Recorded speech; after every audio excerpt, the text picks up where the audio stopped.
Mas pinaigting ng Police Regional Office 6 ang operasyon upang matukoy ang mga nasa likod ng sunod-sunod na bomb threats na nagdulot ng suspensyon ng klase at paulit-ulit na evacuation sa Western Visayas.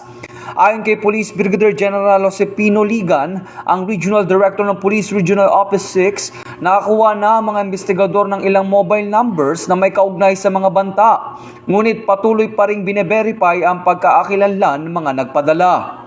Naitala ng Police Regional Office 6 ang 73 na bomb threats sa rehiyon kung saan 2 na ang may nakasampang kaso. Ang mga bomb threats na kadalasang ipinapadala sa text o social media ay nagresulta sa pagsuspinde ng klase at paglikas ng libu-libong estudyante sa Iloilo City, Iloilo Province, Aklan at Capiz.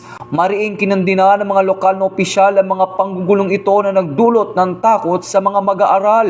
Ayon kay Police Brigadier General Liga, nagpapakita ito ng paglipat ng PNP mula sa reactive response tungo sa proactive prosecution upang tuldukan ang patuloy na banta sa kaligtasan ng publiko sa Western Visayas. Ito ang bagong PNP para sa bagong Pilipinas, serbisyong mabilis, tapat at nararamdaman.